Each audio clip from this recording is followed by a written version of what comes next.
Hey everyone, Arbor617 here with episode 4 of our Minecraft animation tutorial series using Blender. This episode will be finally covering animation. After all, it is an animation tutorial, and just now after all these episodes we'll finally be looking into the animation aspect. Just something I'd like to mention up front is, even though this is an episode on animation, don't expect to learn absolutely everything there is to know about animation and animating characters. This is something you can take an entire, school year learning this stuff and still have a lot to learn. I'm simply going to be showing you the tools you're going to be kind of needing to do the Minecraft animation. I'll be showing you how to work with rigs, how to set keyframes and stuff. And so one of the first things I'd like to jump right into is showing you a little bit about the keyframing and how to create keyframes in Blender.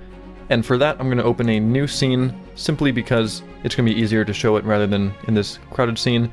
If you already are familiar with keyframing things in Blender, you can probably skip ahead until we get back into the scene we were just in. So just skip ahead in the video until we're back in that scene. Otherwise, I will be showing you how to start animating things and how to make them move around in the scene. Okay, I just actually switched over to our default Minecraft scene simply because I wanted to have all the frame rate and everything all set up normally. So, if I create a cube, and we want to start moving around, the first thing we're going to want to do is start looking at the timeline. So far, we haven't worked with the timeline, and it's really simple. You can just scroll in, scroll out. If you middle mouse, click and drag, you can move forward and backwards. And this allows you to see basically frame numbers. And you can see the frame number we're on right here. You can see where it starts and where it ends. But so far it doesn't really, help us right now because nothing's really moving. So if we have our cube selected, and let me actually turn on screencast real quick, that way you can see what I'm typing. And if I press the I key, we can insert keyframes for all of these different values. So let's just say, let's insert a location keyframe. Let's move forward, maybe to frame 60, and maybe we'll move it to the side, we'll move it up, we'll hit the I button again, and we'll set another location keyframe. And now finally we have our first actual animation. It's not much, just a cube moving, but we have a cube moving from point A to point B in about 60 frames. Press the play button and watch it, and there it goes. Not exciting, but that's how to set keyframes. You can of course, then on top of this, let's maybe press I, and we'll set a rotation keyframe here. Maybe go after it ending and we'll rotate it, hit I and hit another rotation keyframe. So now we have something that starts moving, then right here the rotation gets keyframed and it'll start moving, and then right here it gets to the end. So, again, not very interesting, but that's basically how to set the keyframes. And one quick way to get rid of keyframes, if you don't want to have to undo, if you just want to actually get rid of something, if you move your oh sorry, I'll actually explain what I just did in a second. But if you move your little green line right on top of one of these yellow lines where you just create a keyframe, if you press Alt-I, it will delete the keyframe. So you use I to create the keyframe and Alt-I to delete the keyframe.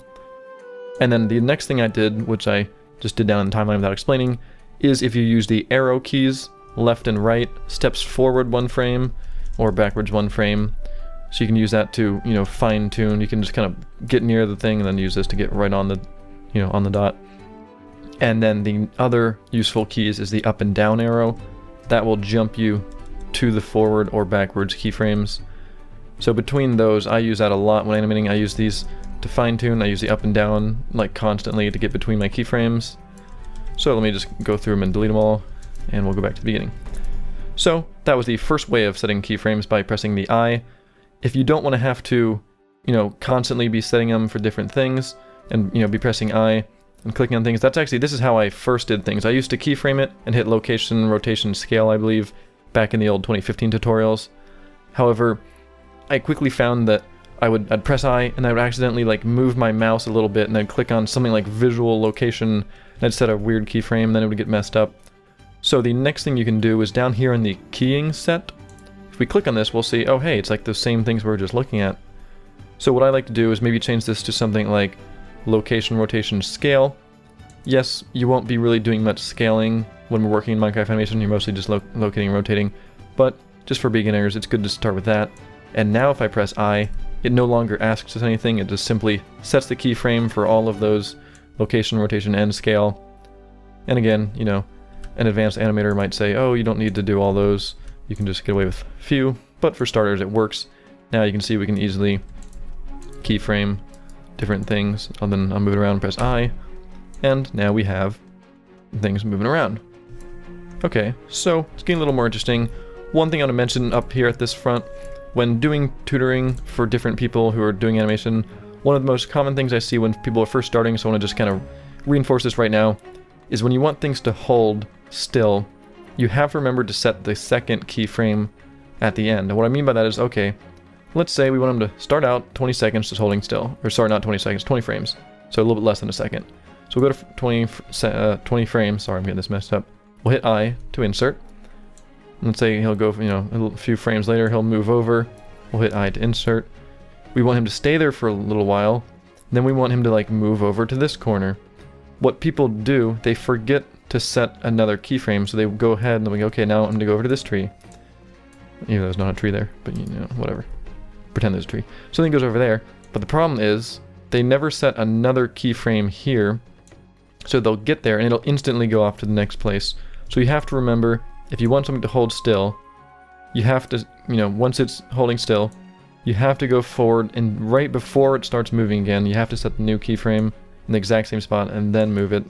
Otherwise, it's not going to hold still because you never told it to. So now it goes there.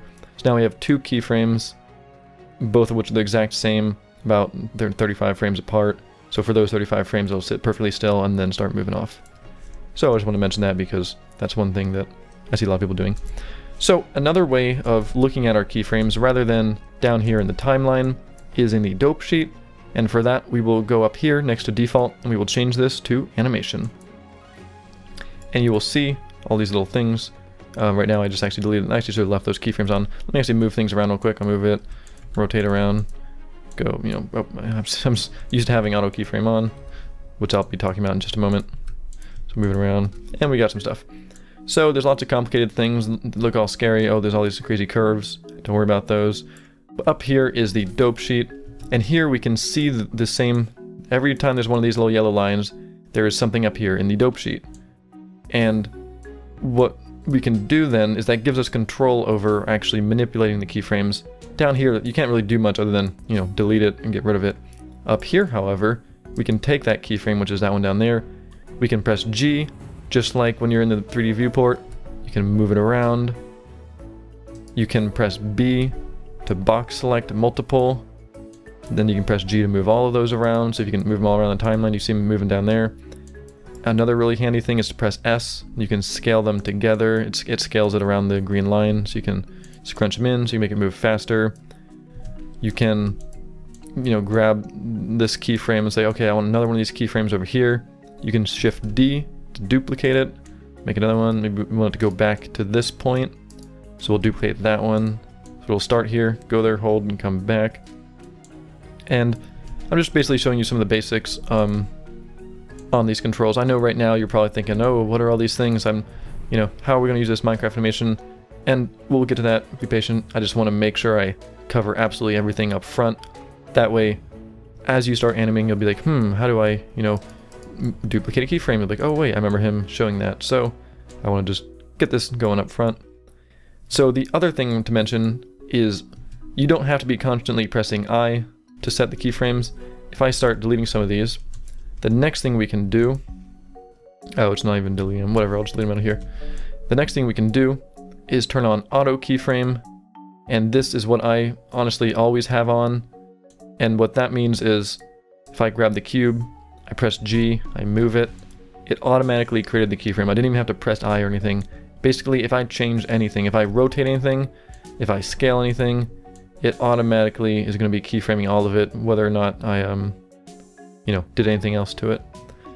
And what I would also like to turn on is this automatic keyframe using active keying set. I like having both those on. I don't personally fully understand those. I just find that it works a little better. It ends up creating more of the keyframes you want and not skipping out on them.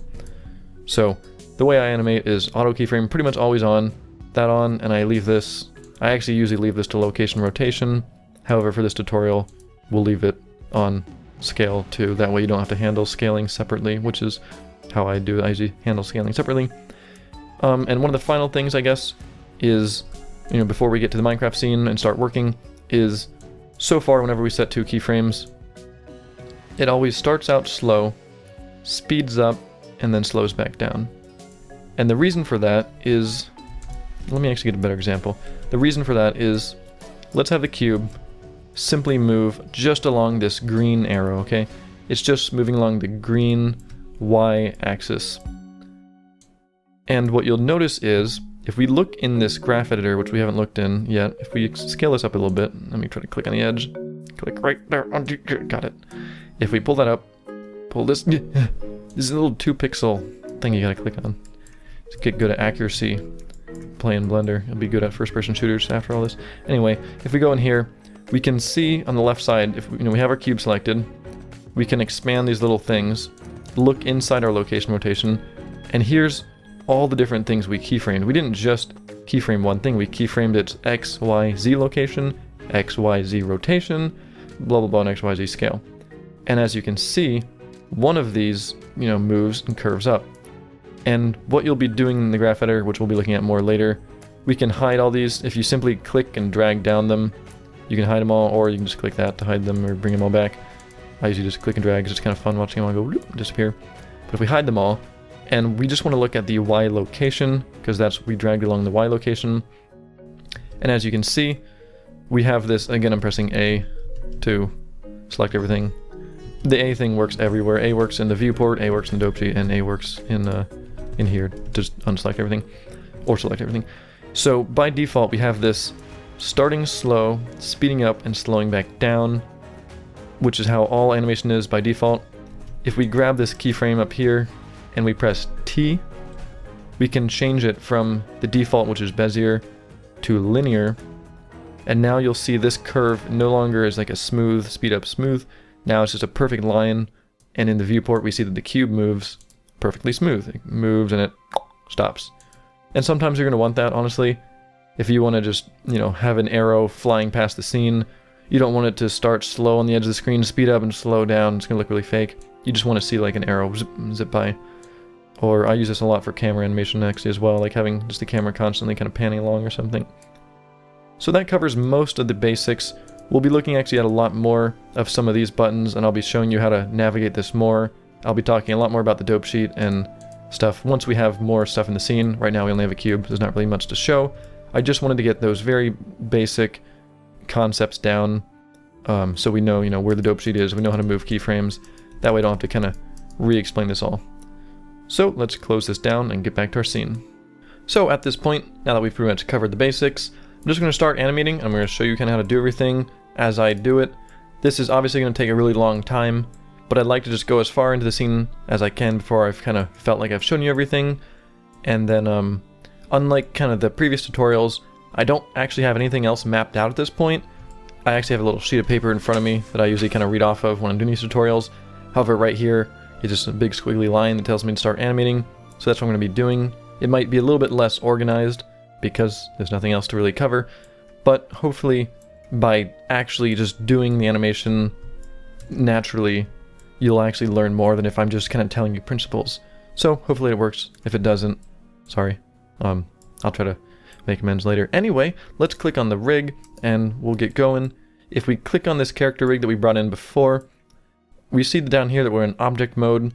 We can go to pose mode, or a shortcut, which I would recommend learning just so you don't have to keep going down there every time, because you'll be going in and out of rigs a lot. If we click on the rig and do Control Tab, it'll take you to the rig mode. Again, this is something that we looked at earlier when setting up the face. And again, I mentioned back then that we didn't need to know about this stuff much yet, but now we do, because we'll be moving around. A bit about the character and how to kind of move things around. I'll kind of show you the different rotations and way you kind of pose the character. So starting from, let me start from the head. Let's just start from the head. The main thing you're going to be using is all these little bones. Is if you press R, it will rotate it. You don't can crack your head around. If we press, G, we can rip it off. Not that we are going to want that, but that's another option. Sometimes actually I do move the shoulders up a little bit. If I have someone like shrug, I can actually kind of pull them off a little bit. So we press R. However, that's not too useful because it just rotates, like this. What if we want to rotate it forward? Well, if we press R and then we want to rotate around that red line, we want to kind of pretend the red line sticking through it and rotate around it. We'll press R, and press X, and now it'll rotate forward. oh hey, that's cool. You can press the same thing with the head. You know, grab the head and press R, Z to look left and right. We can hit R, Y to kind of tilt it. So we can rotate around an axis, which is handy. However, one thing you'll notice, okay, let's now say we take the character and we have him like staying at an angle. Now we're no longer able to rotate around the X because, you know, it's gonna go the wrong way. However, if you hit R, X, and then X again a second time, so you hit R, X, X, now it's rotating around the local X, which means no matter which way it's facing, it's still gonna do that. I think for the head, if we want to rotate it, I think it's R, Y, Y. Yeah, Y, Y does left and right. Z, Z does kind of left and side. So you just start kind of learning these things. I use the R, X, X stuff a lot for kind of the arms, but mostly I actually just kind of use the viewport, rotate things a little bit, you know, rotate that way, you change the viewport. And one of the other things I mentioned last tutorial, that in that last tutorial I mentioned I don't really use it, is if you press RR, you can kind of just free rotate things. And at first, I honestly thought this was really useless. Last tutorial I mentioned how useless I thought it was. What's funny is since that tutorial, this turned into being like one of the most useful things. I pretty much always use this now. You can, between moving the camera and hitting RR, you can pretty much always get like the pose you want simply by, you know, moving the camera, hitting RR, getting something close to what you want, moving to another angle, hitting RR, and we're just constantly rotating things around. One place you might want to actually press G, so far we've been doing a lot of R's, but we're going to want to press G on like the bottom of the hip if we want to make him squat down. And one thing you might have noticed if you're playing around following along is we can't actually rotate the legs. And the reason for that is because the legs are controlled a little differently. Because we want the legs to stay on the ground, the legs are controlled by these little things down here, the little squares around them. And if we press G to move them, that's how you position the feet. The feet are all controlled, or the legs are controlled by pressing G on the bottoms. Everything else is pretty much controlled by R. So, enough talk, let's actually start animating. Let's put him back behind the, we're gonna have him come out of the doorway.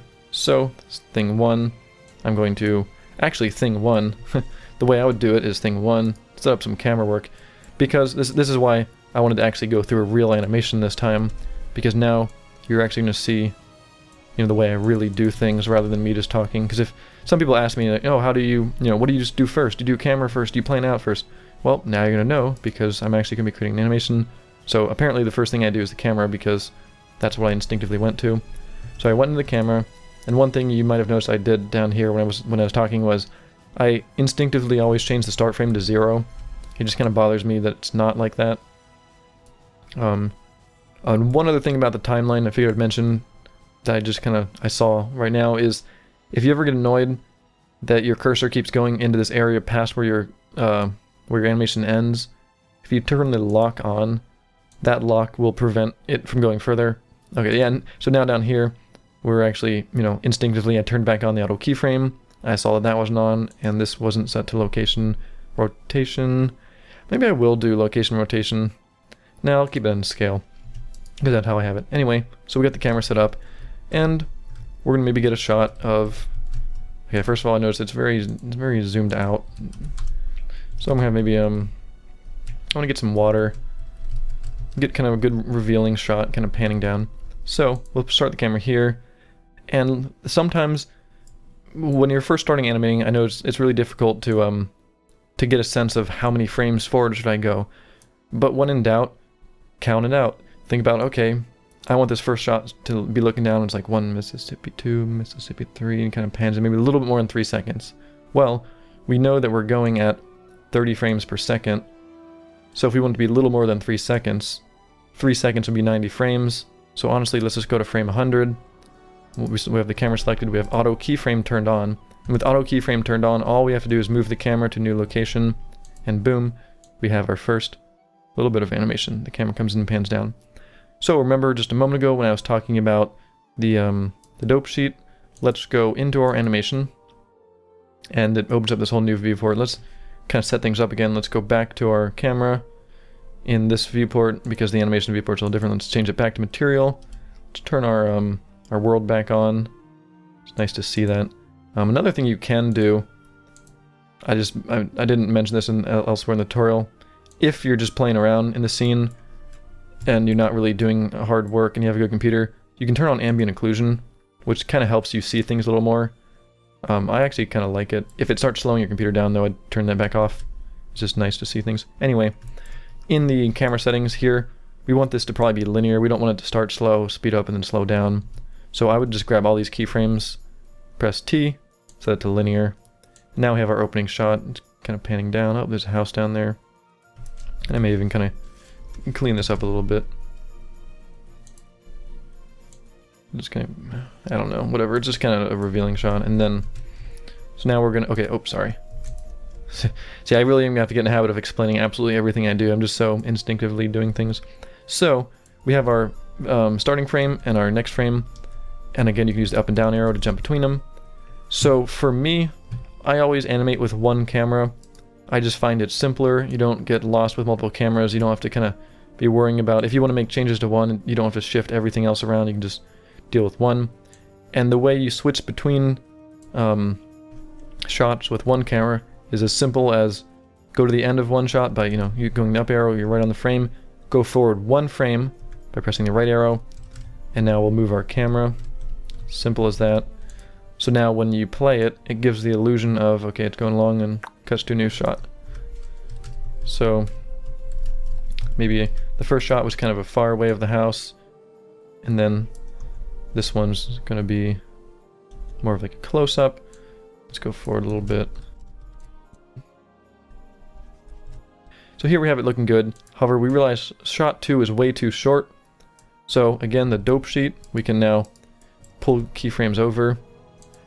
One thing you might notice, if you didn't want to make these cameras linear, let's say you wanted to actually leave them as the Bezier, so you have it, start smooth, you want to speed up.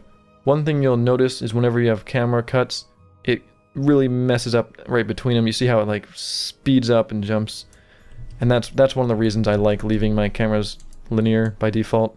So I like to usually kind of start mapping out my shots. So another thing we can do is we don't want all the focal lengths the same, otherwise things look kind of plain. So we have a revealing shot at the beginning. Let's go into our camera settings, and right here with the focal length, right at the last frame, I'm going to set that, right click it. We can insert keyframes on any of these values. So I'm going to go forward a frame, maybe bring this up to like 24. And because I have auto keyframe on it, automatically set the keyframe. So now it will jump from 18 to 24 between those shots. What I'm trying to do is get like a nice view of the carrots.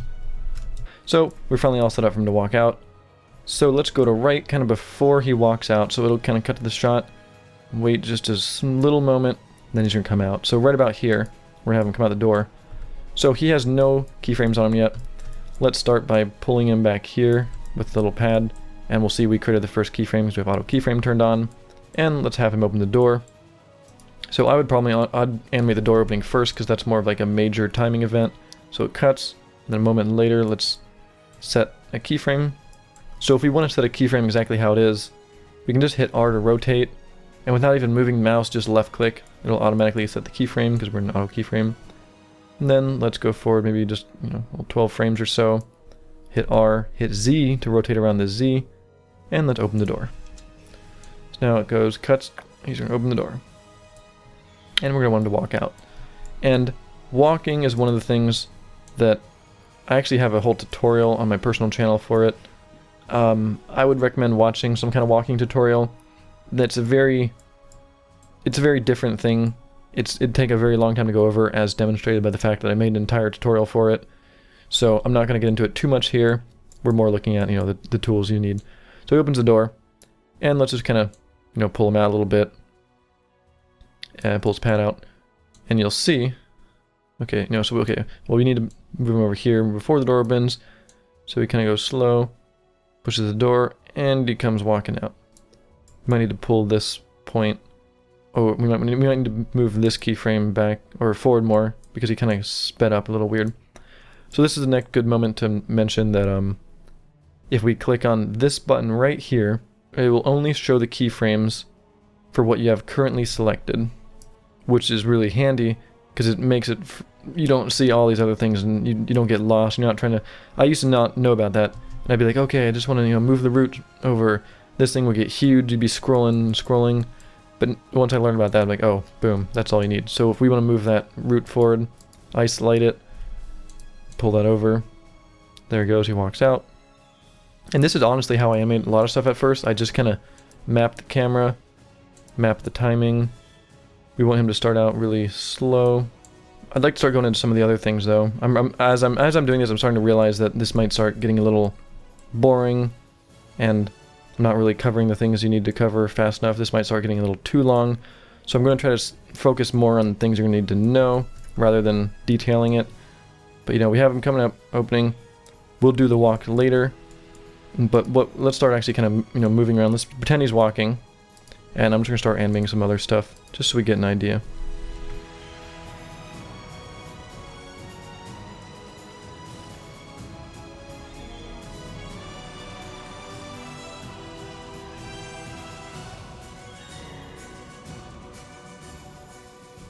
We're starting to move along. I don't want to, go into this forever, or otherwise the tutorial's going to be massive.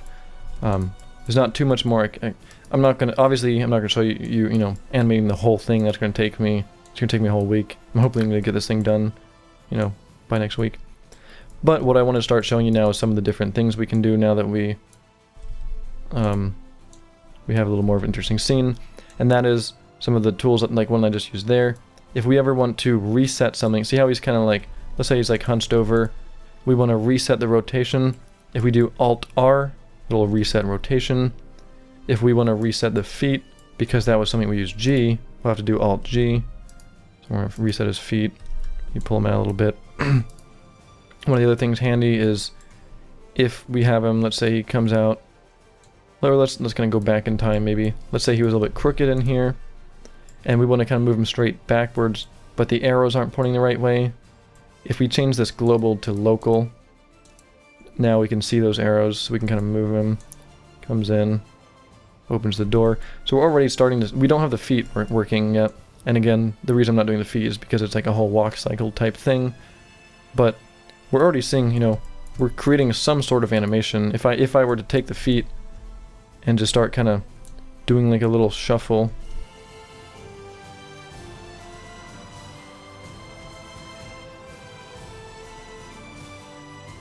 He comes out and doot. And then maybe the camera we want to kind of tilt up. And maybe he looks over. And all these things can be animated. The eyes can be animated. We can have him kind of look over to the right. Have him starting out looking that way. He looks right. And then he looks over this way. Looks out to the sky. We can animate the mouth to kind of open up a little more. Go back in time, close it a little bit so it opens. We'll take like the side of the mouth, smile it, go back in time, Alt-G it to close it so he comes out, and he smiles. So we're already starting to get like, some basic animation. It's just a matter of, it looks really junky right now because, just because I didn't do anything to it. But you get the idea. I'm deleting these keyframes on the feet. I saw the feet kind of jerk to the side, so I'm going to clear those so he doesn't kind of jerk anymore. So we got some of those basics. I'm showing you some basic commands. That actually doesn't look that bad anymore for just a really basic hop out. So here's an important time now I can start talking about the dope sheet more. Now that we isolated only one, we can only see like, his torso or his arm or his lower arm.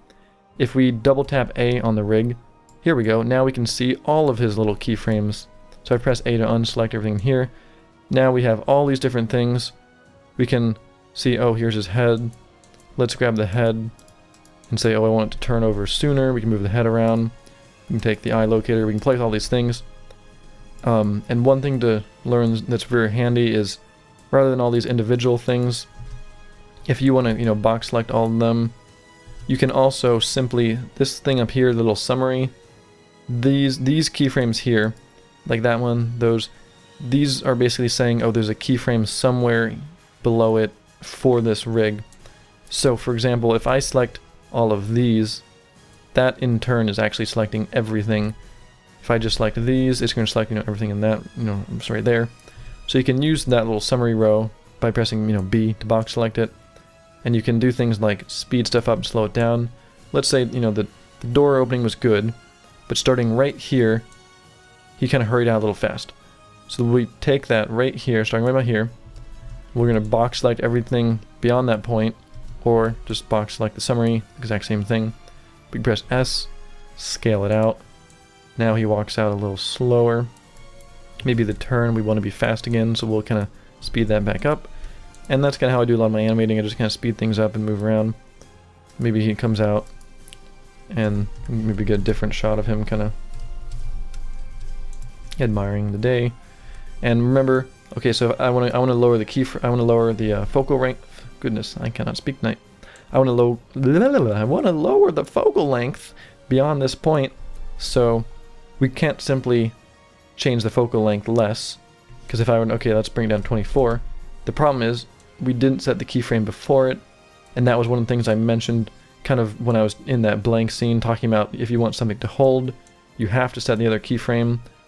So here, if we have it around 36, you can't just go ahead and cut it down to less and expect it to work. You have to go to the frame right before it, keep it at 36, then you can let it cut down. And here we hit the edge of our timeline, so let's just extend it by extending the end time. And just kind of move the camera around a little bit. So just kind of coming out, and maybe that's kind of short shot, so we'll extend it. So by now, honestly, I've already shown you most of the basics of animating. I've showed you the, the dope sheet, turning on the isolate select. This, I literally leave this on all the time now. I used to not know about that. Ever since learning about it, I always keep it on. Another thing I would recommend turning on is the ghost button. It's hard to explain why you need it. However, if you ever start keyframing visibilities, that's where it becomes really handy. Because if you hide something from the visibility, it won't show up in the dope sheet. However, for some reason you can still select its keyframes, but you can't see it. And I've ended up moving things around and really kind of messing stuff up before. So I always leave that on. I leave the isolate selected on. I leave the auto keyframe on, location, rotation, or whatever. And that's basically how we start, moving along. One of the other things I'll mention is maybe the curve editor real quick, because we haven't really looked too much into it. Let's say, let's bring in a new character now. I'm going to bring in the bunny. And one thing important to remember is, now that I brought in the bunny, I have to go out of pose mode in order to, go find him. But also, I actually might have automatically turned it off out of instinct, but if we bring in the bunny, if we have auto keyframe still turned on, this is where I always forget about it. If I append something new and say, okay, let's bring him over to the scene, I forget to turn off auto keyframe, and whoops, wouldn't you know it, we accidentally just set a keyframe on him because we have auto keyframe turned off. So always turn that off whenever you're appending things and just kind of, whoops, moving him into the scene. And another thing while I'm setting up the bunny is this little viewport up here. We haven't really used this. What we can do with this to make it actually useful is if we press 0, then we see, okay, it sees what our camera sees. We bring this little plus thing up so we see the bottom. We can change this into material, and the reason I was able to move is I was scrolling. So now we have it in material. So now we can actually see what our camera sees while we're in the viewport doing different things, which is useful. Now we can basically watch the movie while we're kind of setting things up and get two different views at once. And if you want to go the extra distance and really make it movie-like to see kind of what you're really going to see, is if we press N and we go down, it's kind of hard to see, but if we go down to display, we can set it to only render, and that won't show all the little controllers and stuff on his face, so we can really start getting a sense for what the animation is going to look like, and that's usually how I leave things. Okay, so I actually realized the bunny wasn't actually the best example to show what I wanted to show. So what I wanted to explain was that we can also keyframe things to bounce and behave a little differently. I wanted to show the bunny hopping, but let's show this cube landing. Let's say we want this cube to start up here, we want it to fall down and hit the ground, bounce back up a little bit, and then come back down and land. So we'd expect it to, hit the ground and quickly boing, bounce back up. However, earlier, we mentioned it starts slow, speeds up, and then slows down. Boom. And it seems like a very, very squishy bounce. Normally when you want things, you know, bouncing, you want it to like boop, pop back up. But if we go into the graph editor, and if we press A to select all these curves, and then we press the F key, remember in episode 1 of this tutorial, we showed you that you can press F so you can, you know, zoom in on things. And I told you how to add F as the shortcut. We looked at F for the 3D view as well as the graph editor, and this is why we want it for the graph editor, because now we can grab all these, press F to zoom in on them. And we have the cube bouncing up and down, so that's bouncing along the Z. All we want to see is the Z. And as you can see here, this blue, which is the same color as the Z, that's the one where we have some motion to it. So we can, you know, expand these little things over here. Let's hide everything. We can hide them either by, you know, clicking on them, or we can click and drag downwards. We hid everything but the Z location. We want to get a better view on this. So again, now that we just see the Z location, let's hit A, hit F to zoom in it. And here we go. Now we can see that's what it's doing, going whoop and bouncing up and down. And the principle I wanted to show is called breaking tangents, or pressing or freeing them, however you want to call them. If you right click a tangent, hit V, you can go to free, and this will allow us to move these handles such that we get a sharp point. When it's not free, if I were to, you know, move this around, it moves the other side. You can't move one without moving the other. However, freeing the tangents, we can get something like this. And for something that's bouncing, this is kind of what you're going to want. Or maybe I'll break this tangent as well. We'll have something like that. So now we have it go down, boom, and it bounces up nicely. So that was a principle I wanted to explain because I use this a whole lot. Let's say we don't even have the bounce. Let's just say this is a sword that he's dropping on the ground. You don't want it to speed up, slow down, and land. You want the sword just to kind of literally come to a plopping stop. So it goes, you want just to, you know, land on the ground. I use breaking tangents for that, as well as sometimes when characters are doing jumps, lands, flipping. Earlier I mentioned the personal tutorials on my personal channel, and I have a flip tutorial where I break tangents a lot in order to have people, you know, land on the ground. But anyway, that's how to break tangents, or just free them, and that's kind of why you'd use them. Hopefully this was a little more helpful than the bunny example I tried yesterday, which I cut out now. That is pretty much the basics of all the animation. Obviously I was when I set out to make this tutorial, I was hoping I'd get through, like, you know, a good 1/3 of the animation or half of it, but honestly I'm probably going to redo all this on my own. I don't think I work well when doing tutorials because I'm doing things where I'm trying to explain them, not so much how I actually do them. But I'm realizing if I do everything the way I actually do them, it could be a good, you know, hour or two before I show half the things I want to show. One thing I will mention though, because I haven't gone over this yet, I just realized one thing we'll absolutely be needing later is parenting things. So let me see, again, I turned off auto keyframe because I knew I'm about to append something. Let's append in a carrot. We have a carrot in the scene. Let's go put it in his hand. And one thing you're going to need if you ever want him using a hoe or weapon or holding something is we can parent it to his hand by, if we put it kind of on his hand, let's click on his rig real quick. Let's go into pose mode on his rig. So now we're in pose mode. So now if I click on the carrot, and now that because I was in pose mode last on the rig before I clicked out of it, now that means if I click on the carrot, hold shift and right click his lower arm, now we clicked on the arm bone, not the arm rig but the arm bone, and we have the carrot still selected as well. We do Control P and we can parent the carrot to that bone, and now you'll see the carrot's in his hand. However, we don't want the carrot always in his hand.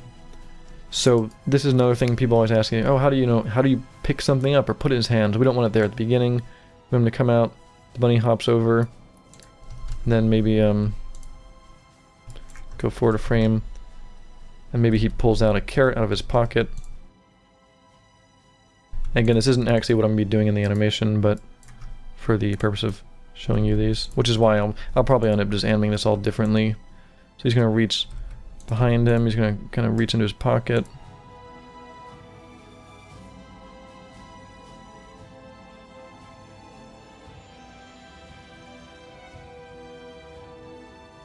So he's going to kind of reach behind him, and I'm going to have him pull out a carrot. So what I like to do now, what I find works nicely is, okay, first of all, let's just say you wanted the carrot to suddenly be in his hand, but not here earlier. One way you can do that is if we have the carrot selected, we go over our outliner, we press the numpad period, it goes right to our carrot. We can keyframe the visibility, go back a frame, turn it off, keyframe it, or if we have auto keyframe, it automatically keyframed. And then we'll see the carrot appears right when that appears. That's one way. If you keyframe the visibility, you also have to keyframe the render. Otherwise, if we, right now it's visibility hidden, but if we were to render, we would actually still see the carrot. So you also have to keyframe that to turn on as well. I personally don't like that as much. I find that got a little more annoying. So what I started doing was keyframing the scale, and we can do that in a few different ways. The easiest way is just press N, go into its scale right here. That's weird, the scale's should be set to 1, but whatever. But we could have something like this, and let's go back to here, right when you're about to pull it out. And if I click and drag down on these values, we can drag all of them at once. We'll hit 0, so scale 0. And then we'll right click it, hit insert keyframes, and it'll insert all the keyframes. And then go right to when we want it out. Click and drag down them. What was this, like 0.92 or something? Then it's got the carrot. And because I have auto keyframe on, and we had a keyframe set, that set the keyframe. So now it's not in his hand. And then whoop, it pops into his hand. He's got a carrot now. So we can use that to scale things up.